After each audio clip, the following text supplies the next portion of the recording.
Alrighty, so basically, what we're going to do, of course, for distance learning this year is for my returning and my new students, is we're going to be using Blender. The reason for this is that it can run on anything, and it can even be installed on student devices, right? Even if you don't have admin privileges, you can actually install Blender. Also, the great thing is it's painless. It's not a huge download. It's like 150, possibly less download, depending on which version you download. It's free open source, so there's no creating of an account. They've actually gotten tougher on creating accounts for what we used to teach Maya. Even for educational, for students, there's a whole process you have to go through verification now to get it educationally for free. But Blender's great because it's fully open source. It is free, no matter if you want to do educational or commercial.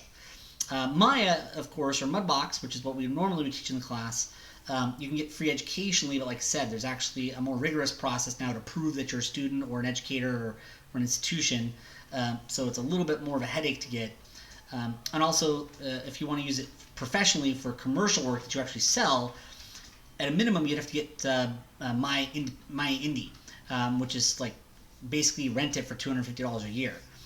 If you're not indie, which is like under a certain bracket of income, like your studio, you actually have to end up paying the full license fee for a year, which is $1,500.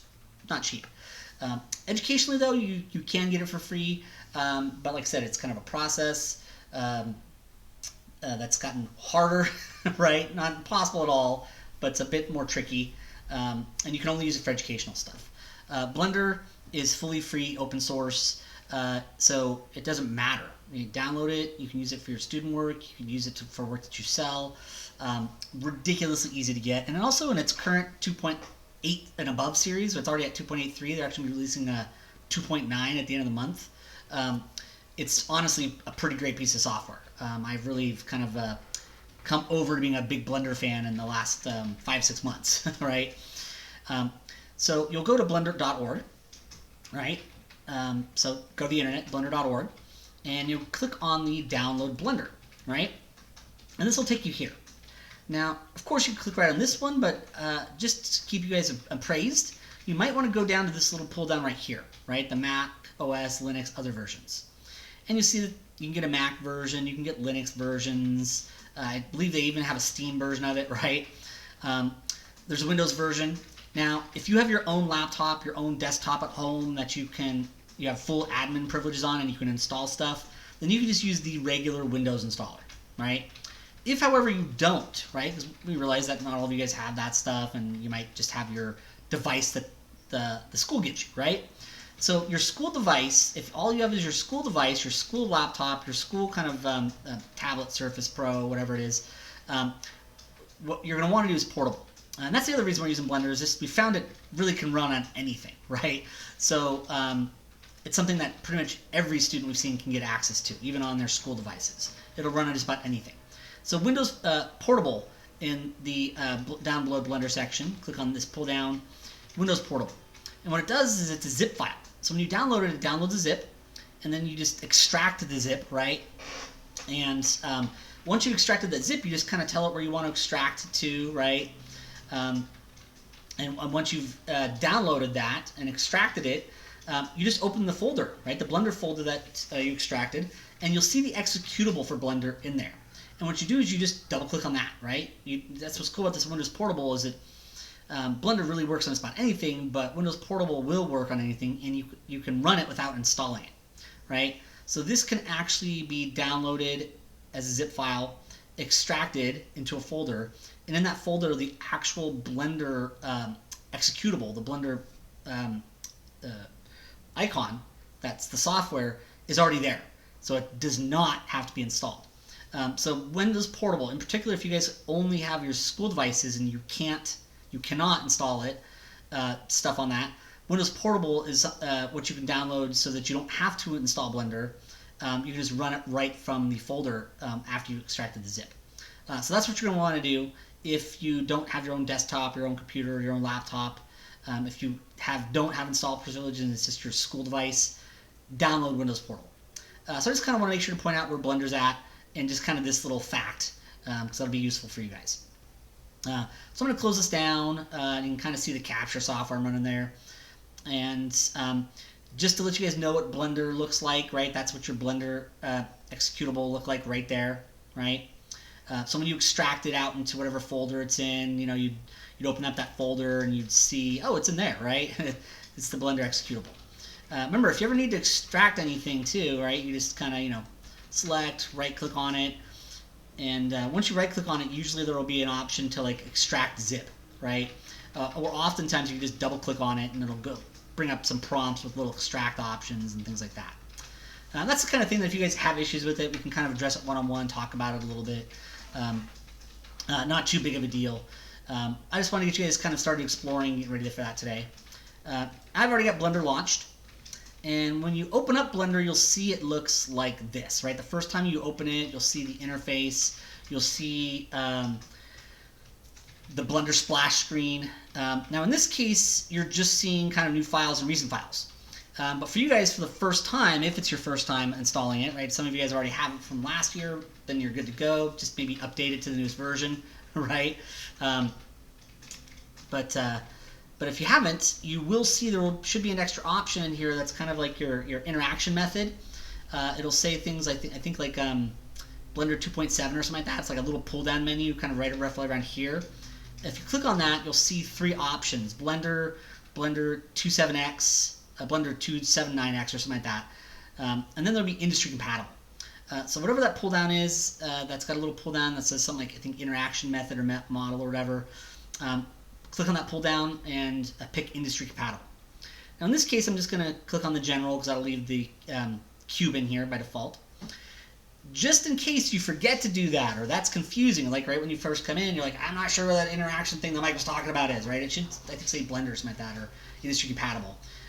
It's a little pull down menu, you click on it and it gives you extra options. Pick industry compatible.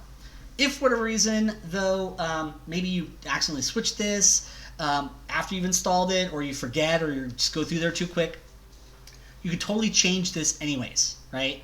You can go to the edit menu here in Blender to preferences, right? And in Blender preferences, you will see that there's all your main preference areas here. And the biggest one is things like key map, right? So the key map one, you just click on these and it opens them, key map. And you'll see that you have industry compatible right here. That's what I've already got on.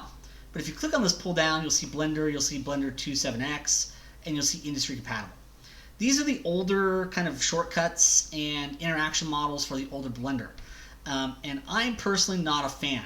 I didn't really become a big fan of Blender until 2.8 series because even though they had some of the industry compatible functionality, there's a lot that was missing. And these things are much more standard with the whole industry, particularly something like Maya, Maya is huge in the industry, right? But even Modo has these options, and 3D Studio Max has a lot of these things by default. So industry compatible really just aligns a lot with the way a lot of other software interacts. So that's going to be great for you guys to have that already excellent foundation that will make it a lot easier to transition to other software. But also many of the features of industry compatible are just, in my opinion, superior. They just are. And nowadays when you turn this on and you're using it, Blender's honestly pretty awesome software. So industry compatible, you definitely want to make sure to turn on, right? It's kind of important, particularly since I'm going to be using that and I want you guys to use that. This will be some of the other things we could do from here as well, right?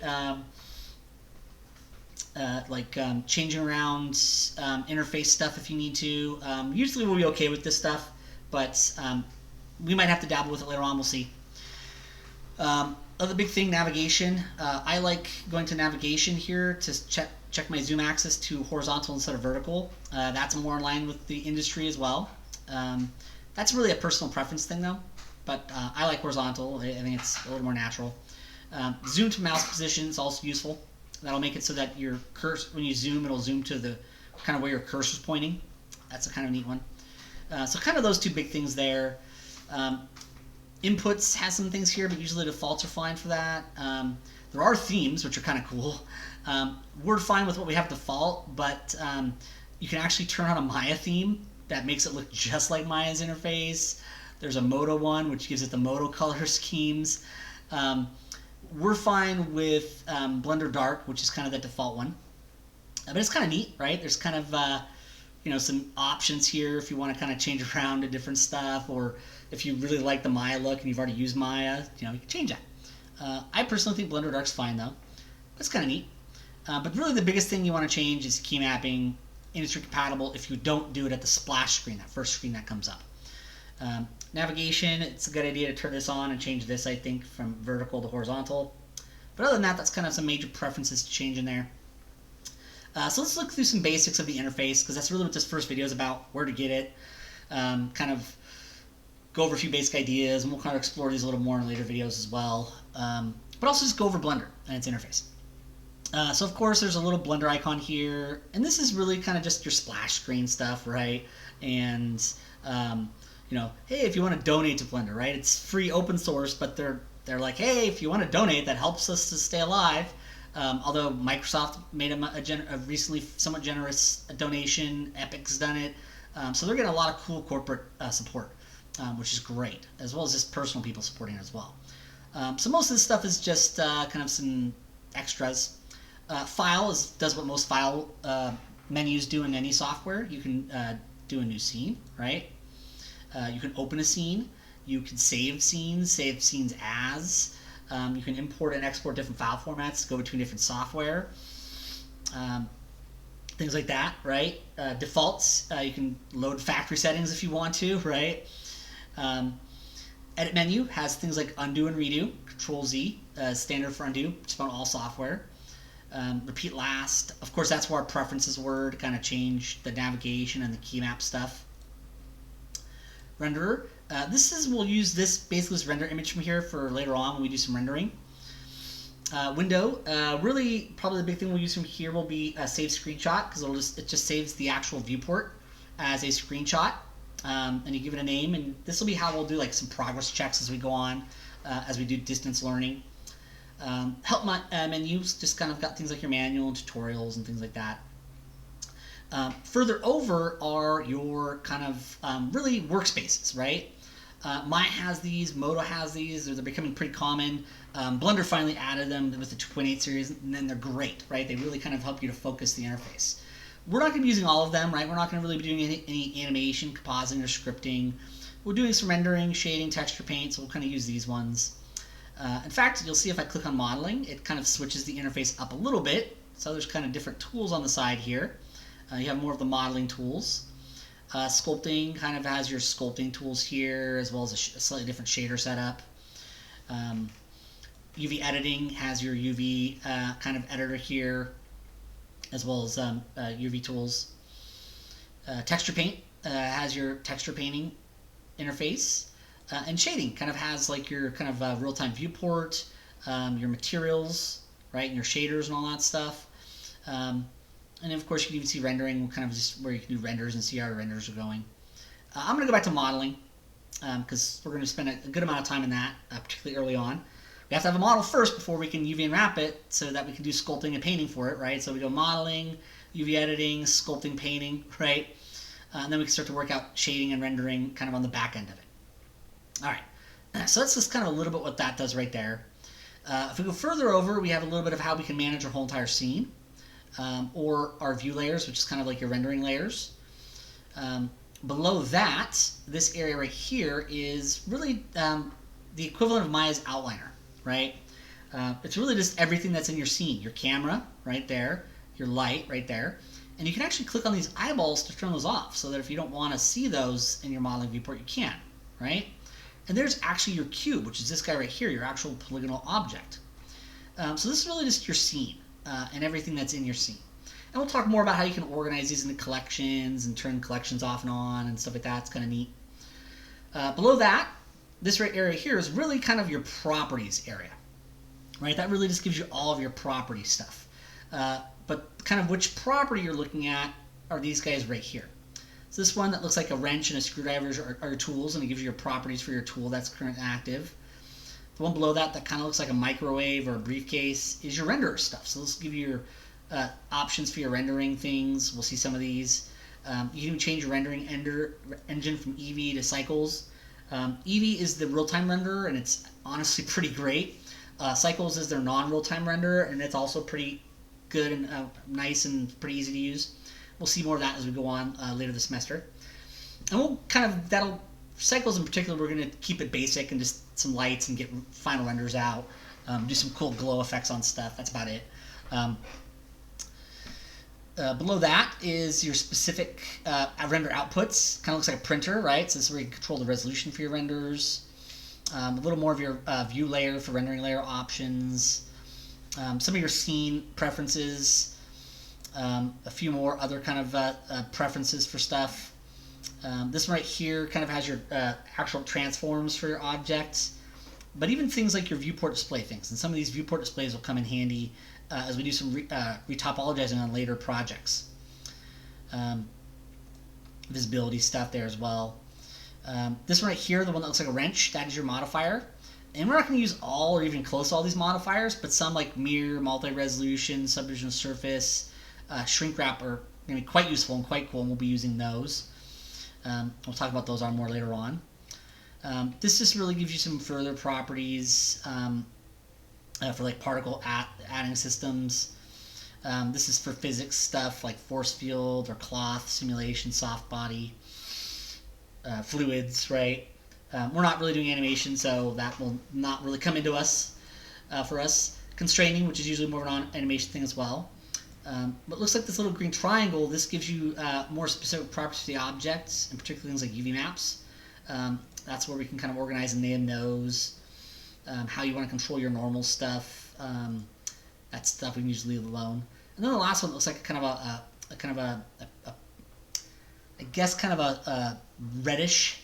It's not quite normal red. It's kind of reddish orange. It looks like a ball. That's your material stuff. So even though we can get that stuff in shading, we also can get many of those properties here as well. Obviously, you guys don't have to really remember what all those things are doing right now. It's just a way for me to overview the interface for you. Now, here are some navigation controls, although we're going to be using different ones for that.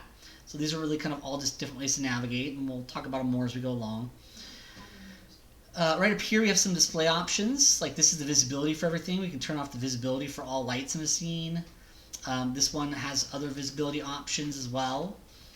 This one's probably one of the more useful ones because it's your viewport overlays. So we can turn the floor off. We can turn the different axes off. So these are just really a lot of display properties for what's going to show up in your viewport. That one's wireframe, so you see how it just shows our object as a wireframe. If X-ray is on in particular, right? But usually for wireframe it is, right? That's shaded, although X-ray can be turned off for that as well, so it kind of makes it see-through. That one's actually your EV, and that one's your final render.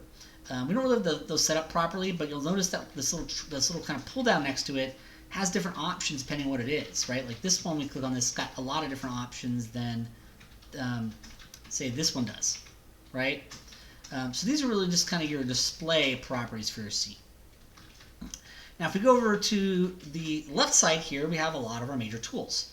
Our selection tools, right?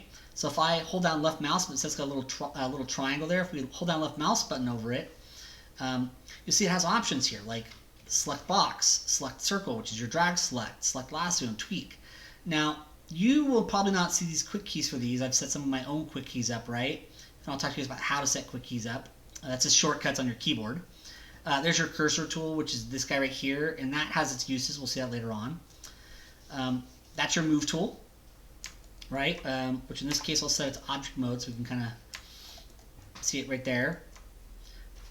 So you see when your move tool's on, you'll see you've got these little arrows, and you can left click drag on that blue one and moves it up. That green one moves it this direction, and that red one moves it that direction. And you notice these line up with the X, Y, and the Z because those are our Cartesian coordinate system, right? Our three-dimensional space, right? X-axis, Y-axis, Z-axis, right? And each of these grid units is kind of a unit of one. So very much like a geometry class when you had graph equations, right? You had X and Y there and quadrant 1, 2, 3, 4. This 3D is based off of that, right? Except we have a third dimension and we don't necessarily have to do the math, right?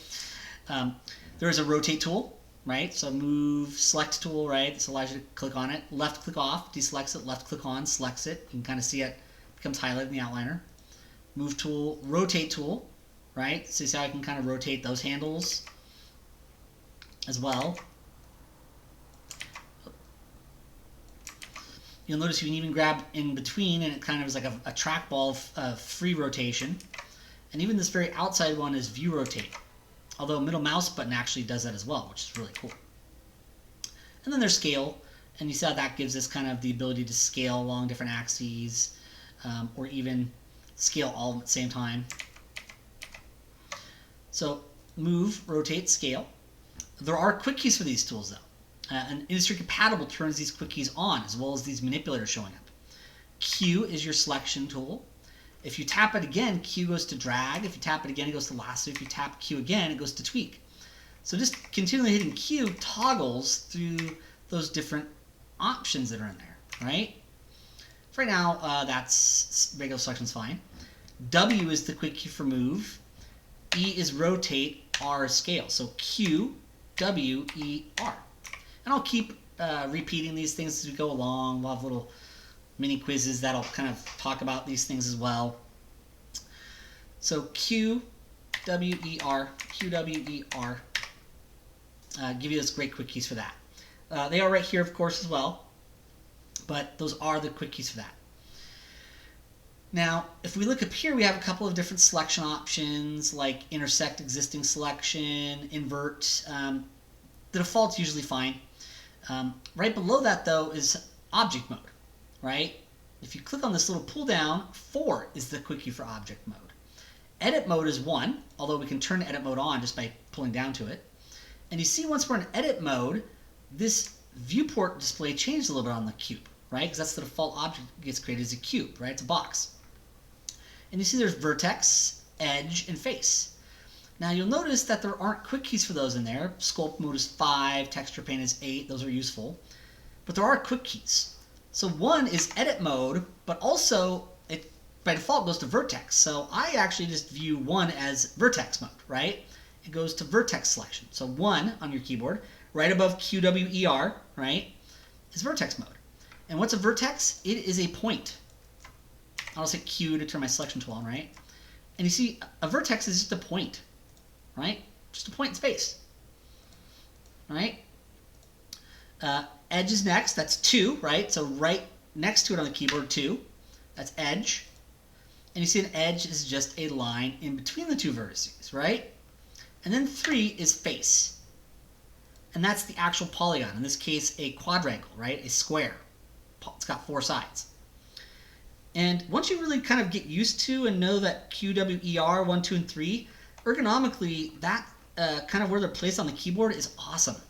This is one of the things I hated about Blender before the 2.8 series and all the industry compatible stuff, is that they had a backwards kind of way of doing that stuff where you had to reach to weird places that were ergonomically not as comfortable, not as easy to do through muscle memory. And that's one of the things that's great about industry compatible, is it takes a lot from Maya and Modo, and they put a lot of thought into the ergonomics of that stuff. So 1, 2, 3 are your vertex, edge, face. And 4, of course, is object level. So that's kind of neat. And we'll see that this is even cooler than you think it is as we go along and use Blender more. And then, of course, W for move, E for rotate, R for scale. And you see how you can move specific faces, right? And you even have these little constraint planes, which will move 2 at a time, right? So these little squares will move 2 at a time. And then, of course, middle mouse button on your keyboard will move according to the view itself.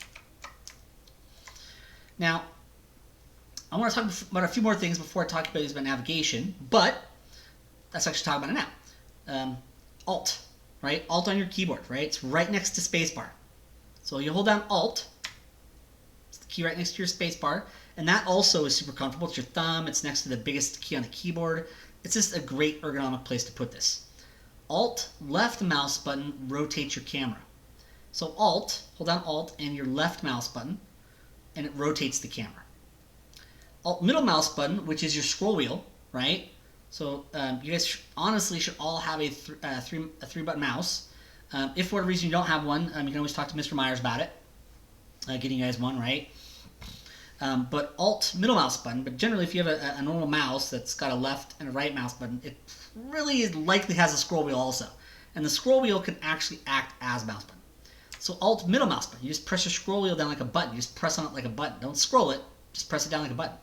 Alt middle mouse button moves the camera. And then of course Alt right mouse button zooms it. So if you hold down Alt right mouse button, it zooms your camera. Now scroll wheel can zoom also, but it is a bit jumpy compared to the Alt right mouse button. But Alt left mouse button rotates camera. Alt middle mouse button moves camera. Alt right mouse button zooms camera. And the ergonomics for things like 1, 2, and 3, and 4 for your Vertex Edge Face Object Mode, QWER for your selection, move, rotate, scale, and Alt, your 3 mouse buttons are all ergonomically brilliant. And just to make for an easy workflow for getting to some super major things like what you want to select, how you want to move, rotate, or scale it to change its shape and size, and just kind of looking around your scene. And I'll keep repeating those as we go on for several of these first videos. But you'll always have access to this video too if you need to go back for some quick reminders. So really just kind of a quick overview of that stuff. You'll see that there are some controls in view here like frame selected and frame all, both quick keys from I, which are useful. Select has many of our major selection tools. Some of these things I already have my own quick keys for, but they're quite useful, so we'll talk about those. Add is how you can add different objects into your scene again. Like if you want to add a cylinder, right, or a sphere. Mesh really gives you some options for how you modify mesh, but it's not all your modeling options. Vertex is stuff that's specific to vertex modeling. Edge is stuff that's specific to edge modeling, and face is specific to face modeling stuff.